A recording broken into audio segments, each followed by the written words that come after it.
G'day guys, welcome back to the channel. We're down in the Margaret River area for a few days. We're not too long before Christmas now. We love to come down here this time of year because it tends to be pretty quiet. And weather's a little bit warm, but that's resulted in quite a few march flies and some mozzies and other assorted irritating insects. But that's part of camping this time of year, unfortunately. Hopefully the only days we're going to be in camp much of the time are going to be the day we came in yesterday and the day we pack up.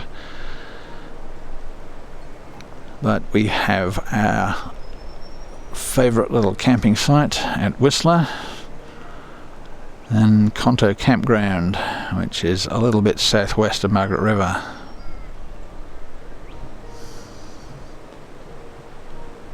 I have no actual plan for filming while I'm here. It's just going to be whatever I find that's interesting. We'll try and put on video. No plans at all. This is mostly a relaxing trip, but I can't resist filming, so I'm bound to be doing something. One of the things we will be doing while we're here is a comparison between the Audi awning and the ARB awning. One of the new additions to the trailer is the little top shelf there. We put the bottom shelf in when I was doing the initial work, but I found a lot of the stuff like sleeping bags and tents and bits and pieces that are light but bulky would just fall all over the place. So what I've done is put a couple of straps on there and they run across the top, and that shelf holds all that light bulky stuff, just keeps it in place, and it worked okay on the way down. I'm not entirely sure if that's starting to bow a bit because there's only chipboard, so I might put a central support under there. That was the main structural change I did to the trailer since the last trip, but one other thing I've added to it is a second annex. Now, another new addition to the trailer is this little spare wheel bag. They don't tell you when you buy these what the minimum size wheel is that they all fit on. Obviously I know they're meant for four-wheel drives, so the wheels on those are bigger, but they don't give you any indication at all of how small they can get before they won't work. Now, as designed, this doesn't work on this tyre, but what I've done is wrap the tyres around in a very convoluted mess that seems to work. You can't really see it behind there, but I don't think that's going to come off. It's pretty tight, so I don't think that's going to come off. This is a 41 litre bag by Mean Mother, and as a matter of strange coincidence, we've got a Mean Mother track rack on the back of the 4x4, which is why I couldn't put this on the four-wheel drive. It's got zips on it, so that keeps the dust out, so you don't have to use it just for rubbish. It's a 41 litre bag apparently. Nice internal finish to it, so easy to flush that out. Drainage hole at the bottom there, so when you wash it all out, or if you've put wet stuff in there, swimming togs and that, any excess water will drip out the bottom. And it even has a couple of little side pockets there which also have zips on, so, and a couple of reflectors on the back as well, so just as a safety measure I suppose. They will show up on the back of your vehicle. That finish that you see right now, it's not going to last very long, I don't think. It's going to get dirty and dusty rather rapidly. So nice to film it while it's still new. Not much to them. They've got a series of straps that hold them onto the wheel. There's an eye on there that you can attach a padlock to so that people don't nick it. And two side pockets and the central pocket. So if you're looking for a gear bag or a rubbish bag to put on the back, it's one you can consider. It's what I would say mid-level quality. It's not a nil cheapo one. It was around about the $100 mark,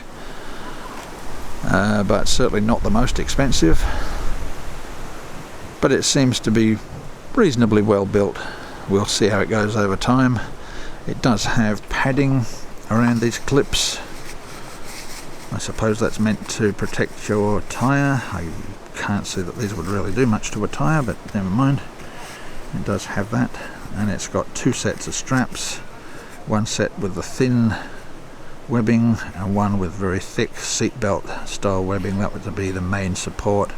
These ones are just to tighten everything up, I think, but we haven't got this on in the regulation manner simply because this tyre is too small for it. This is the same campsite we stayed at last time we were down at Conto. Particularly nice little spot. Good shaded little area in there, and the car park is in full sun, so we can park the car and put the solar panels out.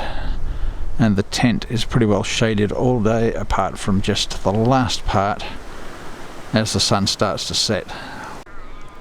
And you can see the setup in here. This is the one we're using as the kitchen. So you've got the option, if it's too windy, to bring the sides down and cook in here. But when it's warm and still, you just open it all up, and we found that this long Aldi table that we originally bought for the camper trailer that we no longer have fits absolutely perfectly.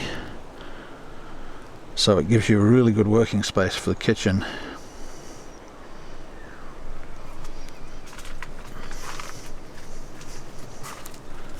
The stove, of course, we've done a review on already.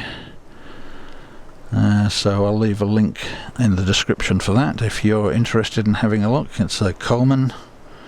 It's not the highest end Coleman cooker, but it's very, very adjustable. We don't seem to have a problem with wind, but yeah, enough of that. I've done a proper review on it before, so I'll leave it at that for now, and if you're interested, just check in the description for the link to that one. And we're using more and more of this folding silicone and plastic gear. A little sink there, got that from an op shop, and we've got a larger bucket and a colander down the bottom there.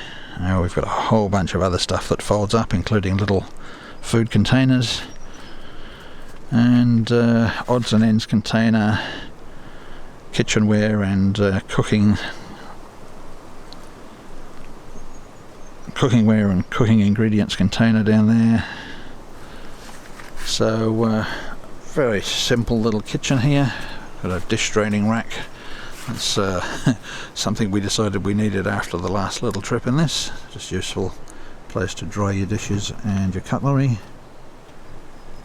So this is working pretty well, I'd say, at the moment, and the next job I'm going to do is see if I can get a strip light up under there. I don't know how difficult that's going to be, but we'll give it a go.